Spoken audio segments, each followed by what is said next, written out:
નમસ્કાર ધોરણ 5 ના વહાલા વિદ્યાર્થી મિત્રો, આજે આપણે આ વિડિયો લેક્ચરની અંદર તમારું અલંકાર પબ્લિકેશનનું જે દિવાળી ગૃહ કાર્ય તમને આપવામાં આવેલું છે,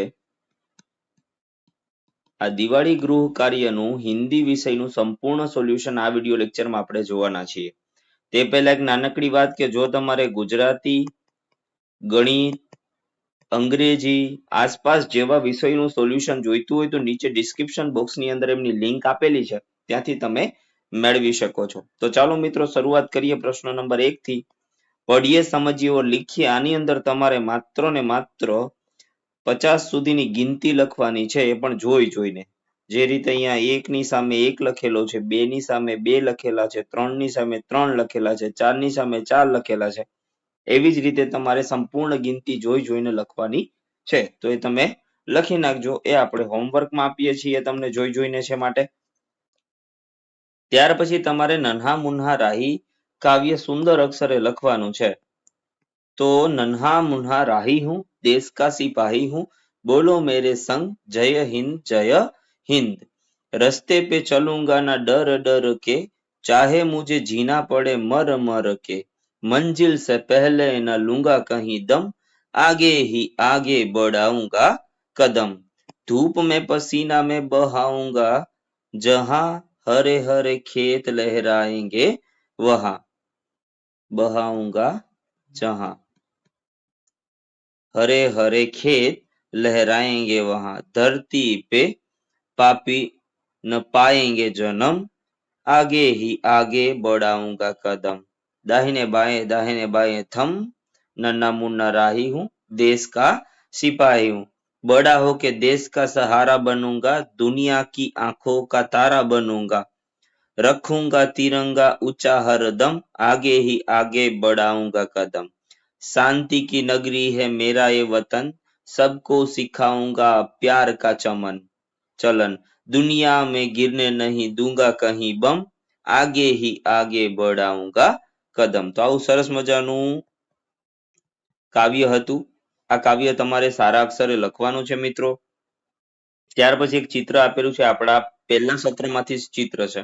આ ગામડાનું ચિત્ર છે. એમની અંદર જો બે ભાઈ બહેન છે, એ પતંગિયા સાથે રમે છે. ઘણા બધા અહીંયા મંદિર છે, અહીંયા ઘર છે, અહીંયા ગાય છે, ગાયો ચરે છે. પછી આ એક કિસાન છે, ગાયો ચારે છે. આ ભાઈ ખેતરે જાય છે. ઓકે, તો અહીંયા આપણે લખેલું છે કે યહ ગાंव की सुबह का चित्र है, किसान अपने खेत जा रहा है, बच्चे तितली के साथ खेल रहे हैं, दो बेल નથી મિત્રો, અહીંયા दो गाय છે. શું છે? दो गाय घास खा रही है, चिड़िया चहक रही है, बहुत सुंदर चित्र है. તમે બીજું ઘણું બધું પર લખી શકો. ઓકે, ચાલો. આ બતક છે, આ તોતા, હાથી. તમને કીધું ચિત્ર में दिए गए पशु पक्षी को पहचान के नाम लिखवाના છે. તો નામ લખેલા જ છે. હાથી છે, ત્યાર પછી ઘોડા, કુત્તા, ચીડિયા. એના પછી છે આપણે સામાયિકમાંથી ચુટકુલે લખવાના છે. તો આપણે આપણી બુકની અંદરથી જ લખી લીધું. જેમાં જો એક બેન કહે છે, बहन શું કહે કે बेटा देखना गेहूं सूख रहा है, कहीं गाय न खा जाए, अरे अरे गधा गेहूं खा रहा है और तुम उसे हटा नहीं रहे हो. तो જે પેલો છોકરો છે એ શું કહેશે? તો છોકરો કહેશે કે आपने तो गाय को हटाने को कहा था, यह तो गधा है. આવી રીતે એક બીજું છે, दो दोस्त हिंदी व्याकरण की तैयारी कर रहे थे, पहला दोस्त बोला कि दीपक मिठाई नहीं खाता, इसमें दीपक क्या है? तो दूसरा दोस्त बोला दीपक मूर्ख है. ત્યાર પછી रामायण के पात्रों की चूसी बनाइए. तो पहलो तो राम जी, लक्ष्मण जी, सीता माता, हनुमान जी, सुग्रीव जी,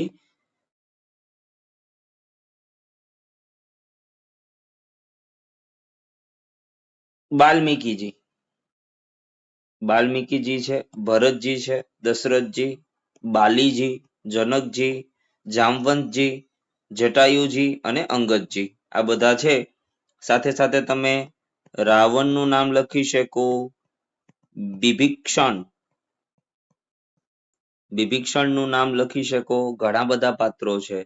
ઓકે, તારકાનું નામ લખી શકો, સબરીનું નામ લખી શકો, ઘણા બધા નામો છે જે તમે લખી શકો, પરંતુ આપણે અહીંયા બધા ભગવાન સાથે જે લોકો હતા એમના જ નામ લખેલા છે.